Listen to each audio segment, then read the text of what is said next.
Nasamsam ng Bureau of Customs at Philippine National Police ang humigit kumulang 105.5 million pesos na halaga ng smuggled na sigarilyo sa isinagawang operasyon sa Barangay Santa Isabel, Dinalupian, Bataan noong ika-9 ng Enero taong kasalukuyan.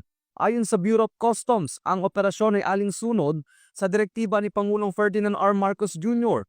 na paigtingin ang border security at protektahan ng government revenue at sa maigpit na utos ni BOC Commissioner Ariel F. Nepomuceno, pinangunahan ito ng Customs Intelligence at Investigation Service at Enforcement and Security Service bilang bahagi ng pinaigting na kampanya laban sa illicit trade.